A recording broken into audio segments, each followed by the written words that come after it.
Alright, today I'm going to be talking about the death penalty and why it should be in every state. I'm going to start off with this old timer. His name is Albert Flick. He stabbed his wife in 1979, was sentenced to jail. Then, soon after he was released from jail, he went back, stabbed a homeless woman in front of her twin boys, and they had to sit there and watch their mom get stabbed.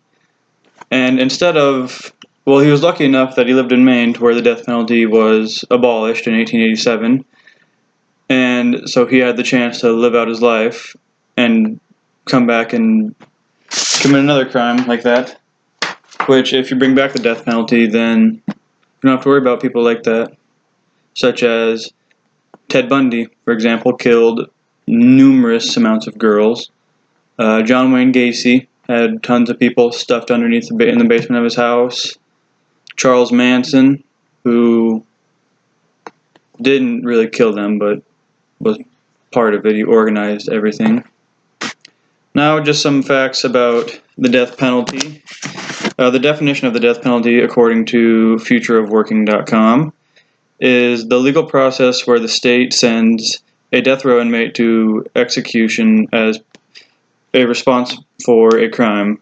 Now, the death penalty is taken out with lethal injection or the electric chair, but now they've gone more towards not the electric chair, but the lethal injection, because it works faster and it's not as serious. It'll work, and it's expensive. Now, 30 of the 50 states have the death penalty. Some big ones are Texas and California. Montana, where we live, has the death penalty, but it's only possible if you get it for murdering another person. Some history that the way that people died or got the death penalty, this was also off of Future of Working.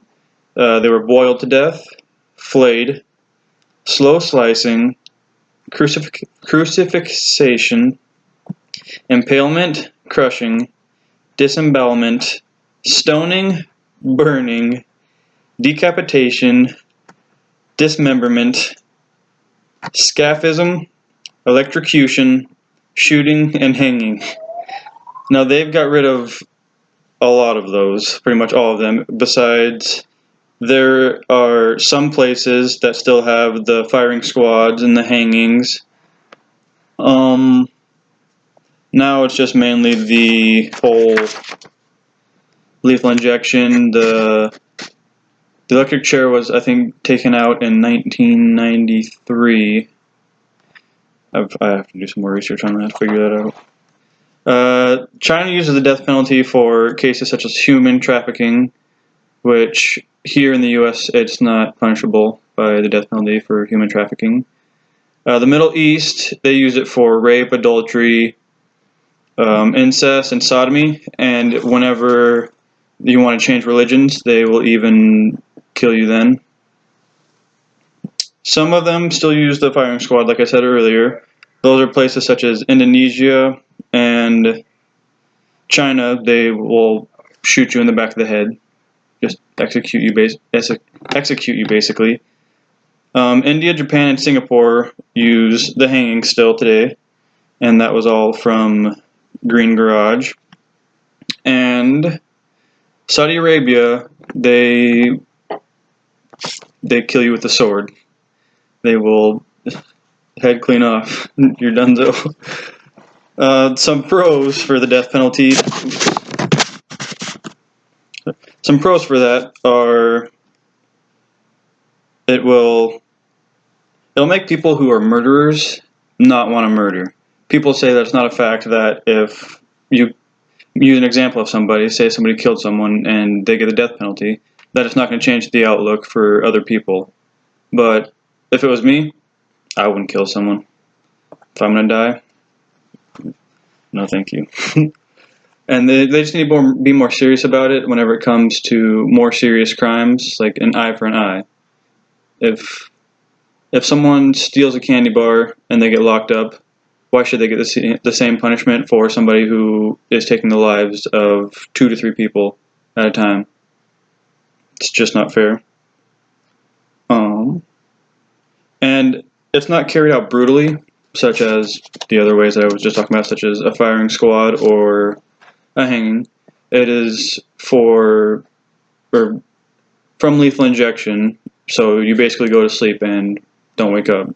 Whereas the electric chair was a little bit more harsh, and the Supreme Court said that it doesn't affect the 8th Amendment, which is cruel and unusual punishment, because I think that's why they actually got rid of the electric chair, because it's cruel and no one's gonna suffer through. They're all gonna suffer through that. It also eliminates the possibility for people escaping, because if you have a lifetime in prison, you have nothing but time. And if you escape prison, the only thing they're gonna do is take you back. Yeah, like El Chapo, he escaped prison numerous amounts of times. And if you don't know who El Chapo is, he's a drug lord who basically runs Mexico. And he's got a lot of money.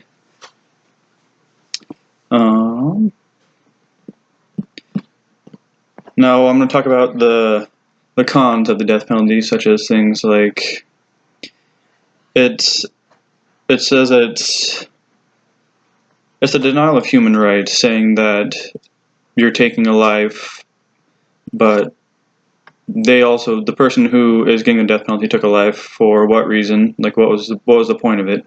Why would you not?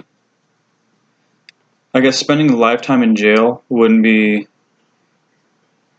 You're not going to be rehabilitated whenever you're in jail, because if you're spending a lifetime in there, you're not getting back out. The next thing is talking about if somebody gets the death penalty, the possibility of them being innocent. Everyone's worried about, oh, you're going to kill an innocent person. But people will go farther, since it's more serious that you're taking a life, that people will realize they're going to have to do more work to figure out to make sure that this absolutely is the guy that did the crime. He should be getting the death penalty and not some innocent person who was just in the wrong place at the wrong time. And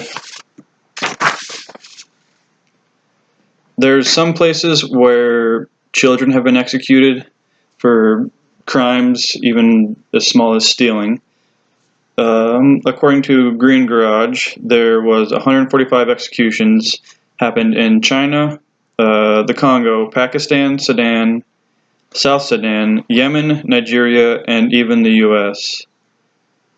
There were 8 people put to death in the U.S. over crimes they committed whenever they were 17, and 1 for whenever he was 16.